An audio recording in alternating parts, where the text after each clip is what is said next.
Today on the podcast, I'm thrilled to have ALICIA Laus from Family Bridges. Welcome, ALICIA. Thank you for having. I'm really excited to be here and joining you today. So I would love to just have you tell listeners about Family Bridges. You're the founder. Why did you start Family Bridges? What brought you to that? Yeah, so I'm a clinical psychologist by training, and in my work did everything from foster care to counseling couples, to domestic violence. And at the end of it, the situation always was about relationships and just people making a muck out of relationships, just really messing them up, not knowing how to love well. And at the end of the day, all these problems, everything from children just really hurting because of pretty terrible circumstances. I remember counseling a 7-year-old that didn't talk for I think 9 months after she found her stepfather overdosed due to substance abuse problems. And when they came in, and I finally had a chance to talk to mom, and she had had her first child at age 16, and that came as a result of just getting sucked into a really bad relationship. It was a very controlling, abusive circumstance, and then dropping out. And that led just to so many problems in her life. And I just thought, what could we do to get behind it before we have these 7-year-olds crying in the office and all sorts of issues? What could we do that would be preventative to help young people, 16-year-olds, 17-year-olds, know what they want for their life, what's a North Star, what are healthy attachments, what are unhealthy attachments, how to create that pathway for your future.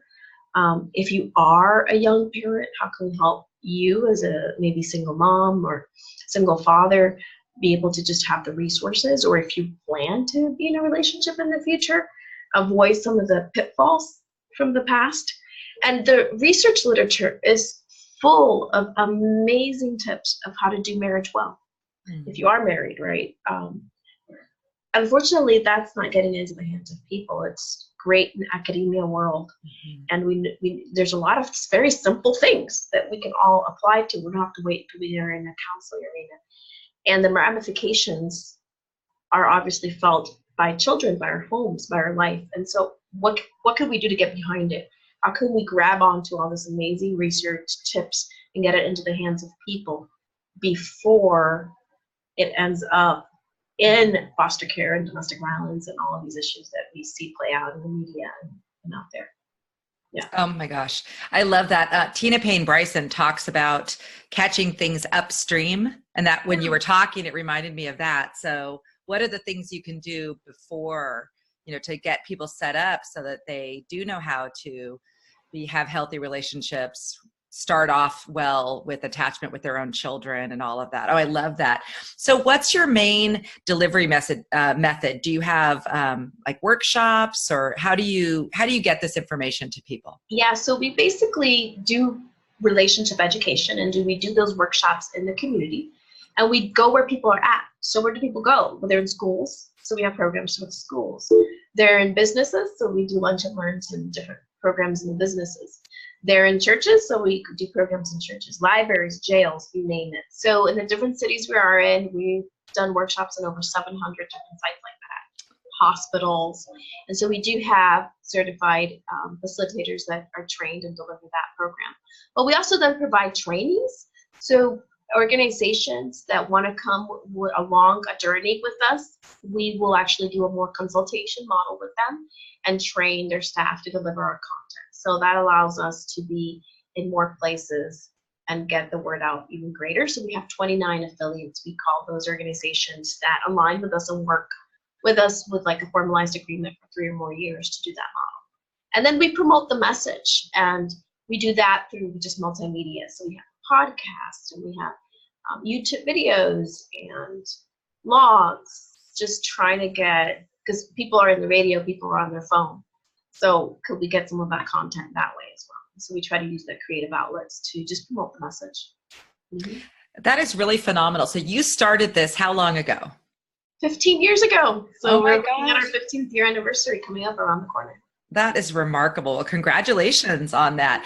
So tell me about, so I noticed, so the main website is familybridgesusa.org. That's right. Yeah, familybridgesusa.org. And then is your like headquarters where you are? You're near Chicago, is that correct? Right, where our headquarters are in Oak Brook. We do have a satellite office in Phoenix, and we have programs happening in some areas in Florida and Wisconsin, and then worldwide in some countries.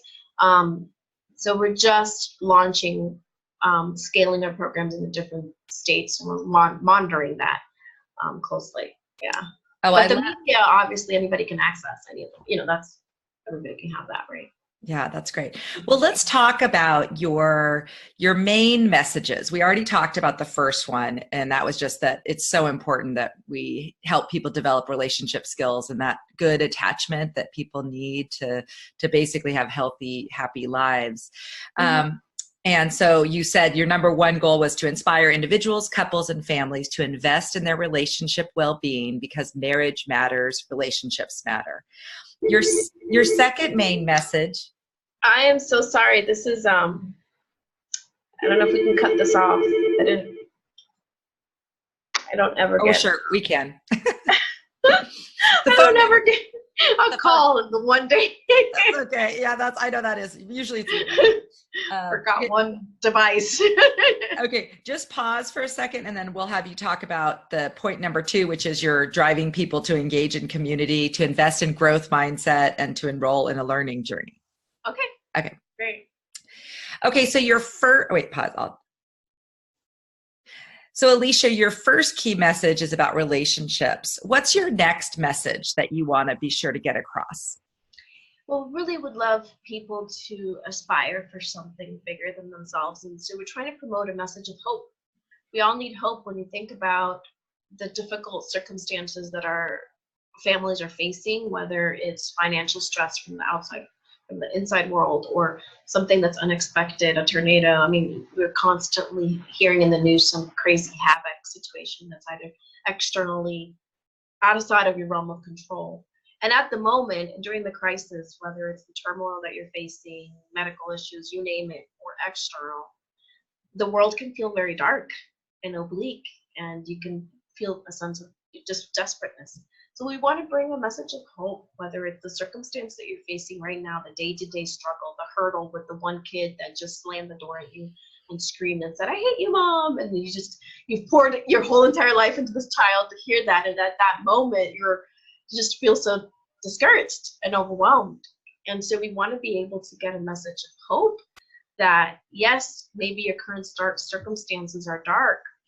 Yes, there is light at the end of the tunnel, and just continue to persevere. We want to be able to tell that story through the lens of so many people that have come before us, that have overcome one thing after another, and in spite of the dire circumstances, they're just stronger for it. And so we just want to be that message of hope and light in such a dark world. You know, the social media is so black, dark place right now with cyberbullying and all these issues. And so could we have some positive messages that encourage us individually, as well as our families, that we can feel encouraged and built up and just have a sense of, yes, things can work out, and then that in turn can have a ripple effect in our communities. So that's yeah. Yes. I love in your letter that your email, because I'm on your email list, you said a report by Brookings indicates that while lack of hope is related to mortality, drug overdose, and suicide, optimistic outlook impacts marriage, financial planning, less risk-taking behavior, and it is even linked to better income. And I just love that. I so believe in that message of promoting more optimism, even among people who aren't naturally optimistic. And we can help our kids develop that, just an outlook. Again, when you feel like you can do something, you can overcome, that hope is very powerful. It is. And I feel like there's so many stories of people that have overcome really grim and dire circumstances in our current world, as well as historically. And what would it mean to bring that to the forefront? You know, just see that, yes, life is hard, but look, these people are been able to pull forth from it, and they grieved at the moment, because that's part of the process. They've showed so much resilience because they bounced back from it. And what did they do to do that differently? And what are those messages, and how can we promote that. And so that's our hope as an organization, to be able to push that message. Saturate our community, saturate our young people with it, our families or couples or individuals. Because I think that's going to make a significant difference then if you're just, with this cynical worldview that is just doom and gloom. That's not going to, that's just very overwhelming, and that's not going to help you move forward. Yeah. So where do you share these stories? Like, how can we all access these inspirational stories of people who've overcome? Joining our social media. So we're on Twitter, on Facebook, on LinkedIn, Instagram. So depending on what your favorite social media channel is, you can find us there. There's links to all of it in our website. So if you just go to our website, it has all that there. We try to bring the message through story. You keep hearing me say story. So we'll be coming up with some stories of individuals. But as right now, we have several different outlets. For example, we have a YouTube video series called The Ism Show, and it's a family, and they're just having all sorts of issues, and they're a multicultural family, so it's in Spanish and English. But they're just going through the things that life happens, and then our messages are being embedded in there slowly and evolves. They're just 1 or 2 minute videos. So there's programs like that. There's just we call them the ABC videos, and they're just kind of have fun dilemmas and situations, prompts you to think about what you would do differently. And then there's just the feeds, right? There's just the blogs that we have with how-tos, overcoming all these different circumstances in the relationship world. So we're talking everything from forgiveness to communication to conflict resolution. And we have a different theme every month that we'll be posting. We post a lot of different blogs in terms of how to address all of these issues. So lots of information out there for people to tap into, and both in Spanish or in English. So. Oh, that's amazing. I can't wait to dig into more of it, because I was mostly just familiar with your podcast actually until I got your letter and realized how much you're doing. And it's just remarkable. So your third main message is to instill a sense of self-efficacy. And I guess that's kind of goes along with what we talked about before, but talk a little bit more about why you feel it's so important that people have this sense of self-efficacy. Yeah, so what do we mean by self-efficacy? It's just the idea that there's different hurdles in life that you're going to face, yet you can overcome them and you can achieve them through having some goals in mind. And the idea that it's within your realm of control, you don't have to depend on external, different things. And yes, while opportunities and having different people help you along the way is incredibly beneficial, you don't have to wait on all these other things. You can do it within yourself. That's incredibly important. It has so many ramifications across all sorts of spheres. So let's look at the world of marriage, for example.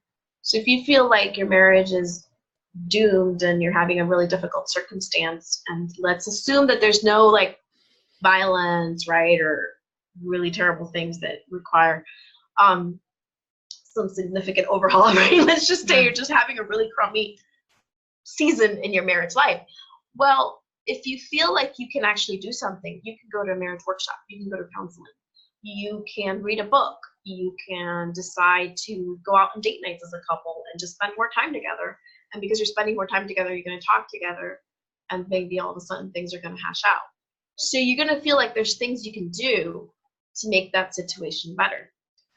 And so that's going to help the circumstance fold out. If you are struggling with finances, okay, we know about $600 is the average amount of debt. Well, forget the finance quote, but there's a lot of debt that Americans have in the United States, and it's a struggle financially. So let's say that's your issue, right? If you feel like it's within your realm of control, what are you going to do? You're going to say, okay, I'm going to stop buying Starbucks coffee and save that money. And I'm going to start doing these little things in order to have a savings. And I'm going to download a budget calculator. And I'm going to really tackle this. And I'm going to have some serious conversations about finances with my family. It's within my realm of control. I'm going to start doing these activities. And then when I, as an organization or others, pour out and give you resources, you're going to access them. If you don't believe that things are within your sense of control and they're like the destiny is going to fall upon it, or somebody else, it's going to be harder for you to do those things that are going to lead you to achieve success. So whatever new habits you want to establish in your life that's going to improve your well-being with your family, with your career, you name it. You need to have that internal locus of control, that you do have that self-efficacy. And so it's something that we really instill in our messaging. Otherwise, we wouldn't believe that workshops would matter, because we're assuming that you want to learn, and we have a growth mindset. We can grow and you can learn, and that's really what we're trying to instill. So first you get the message out trying to tell them, hey, you have some control, you can make changes, you can do this. And then you get them into the workshop. What are some of the outcomes you're seeing from people who go to your workshops? Yeah, fantastic. And testimonially wise, we're seeing both in the workplace, for example. I just recently met with someone who talked about how they were always running away from problems because they were scared of it. So they were doing we teach something called the fight freeze, right? A lot of people are familiar with it. The idea that when a real situation happens, you get either scared and you want to run away, or you freeze, or you just charge forward. Well, this one person just would run away because it was just too overwhelming. Basically didn't want to deal with the issues at hand. Well, in his role, what would happen is that he ended up being very stressed out and overwhelmed with all his problems, because not only was it the work that he had to do, but it was all the issues, right, piling up. He learned how to address it head on, and now he's saying that he has a whole day free of a week that he's able to just actually get more work done and be more productive, because he's not dealing with this amount of problems that just kept getting cluttering his life. So that was even in the workplace. In families, we just saw a couple not too long ago that they were feeling that they were going to get a divorce and they were going to separate because things were just really going south.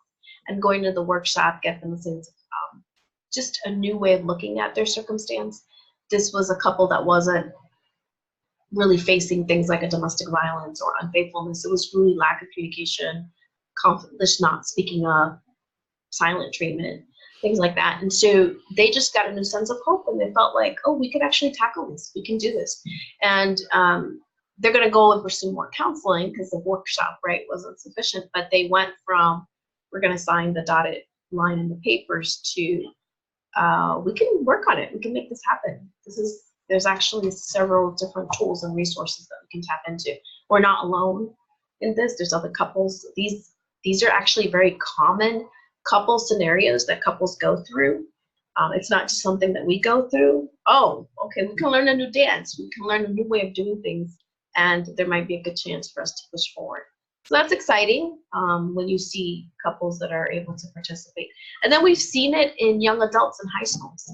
One time, for example, we were teaching our relationship class in a high school setting, and one of the students talked about how in the 7-Eleven down the street, he had seen another girl basically being verbally abused by a boyfriend.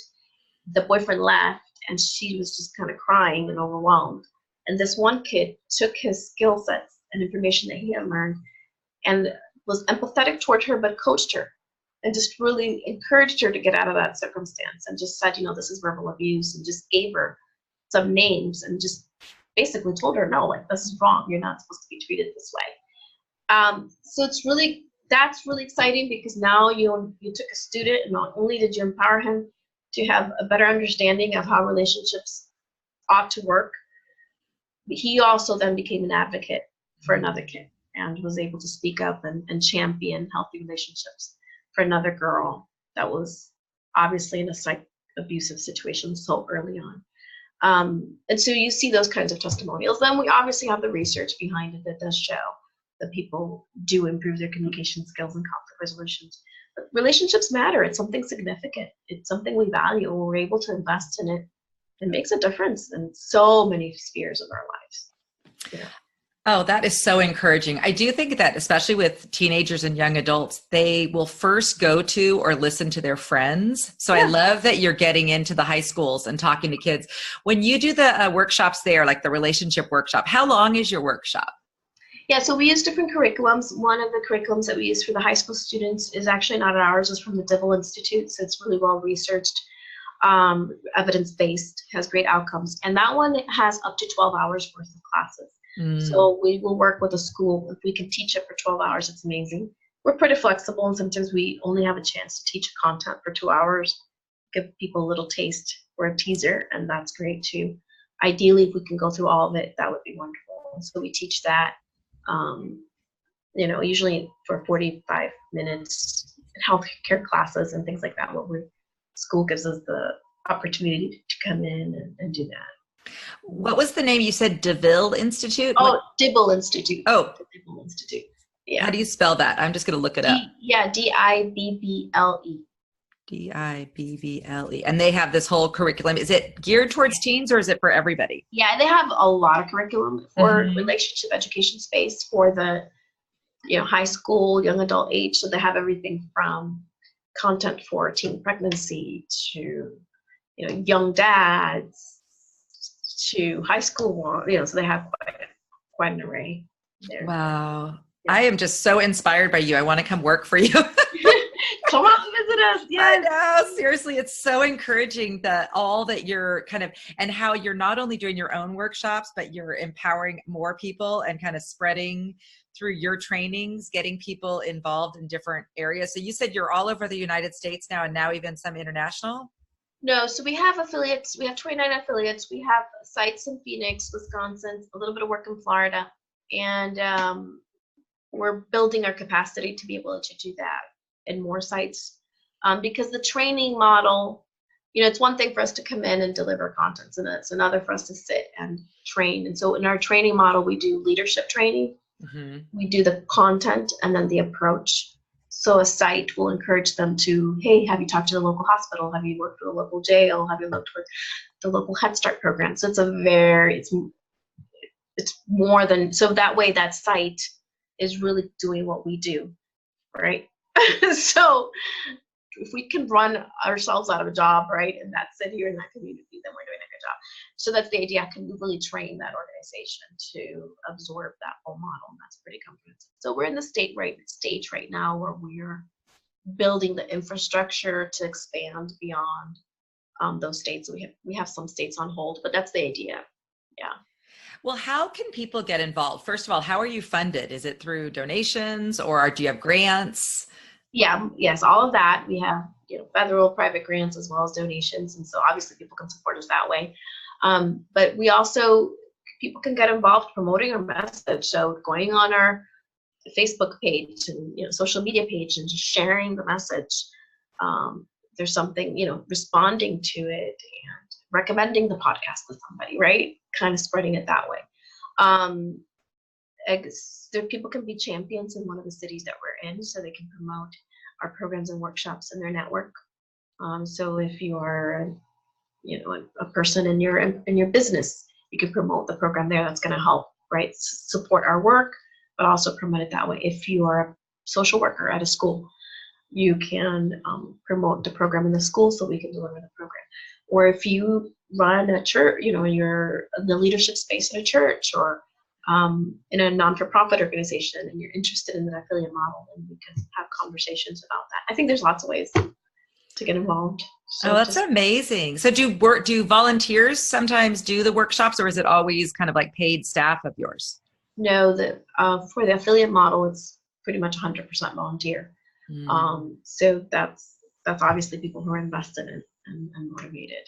So it's only in the cities that we have grants and things like that, or research grants and things like that, we are able to have paid facilitators. Yeah. Well, ALICIA, I am so inspired by you and the work that you are doing at Family Bridges. It's just really exciting that you are doing something very proactive to help solve some of the really serious issues that we're facing in our communities. So thank you for your hard work over these 15 years of Family Bridges. Thank you. Thank you for inviting. Yeah, and just really appreciate also that you participated in our podcast. That was an excellent podcast. So, yeah, excited to be here and to continue this journey. So I will put tons of links to all the different things that you're doing and that we talked about today. So I'll have you, we'll put links in the show notes so people can access and learn more about you. I have a feeling that many of my listeners who are camp professionals, educators, parents, might really have an interest in getting involved as volunteers, perhaps. And because people who, you know how it is, people who stay educated, read books, listen to podcasts, they're great possibilities of people that would want to be involved even as some kind of volunteer with your organization, because Yeah. I just think it's just fabulous what you're doing. So congratulations to you, and thank you so much for chatting with me this morning and just inspiring us all in the amazing work you're doing. Thank you. I really appreciate it. I hope you have a wonderful rest of the day. All right.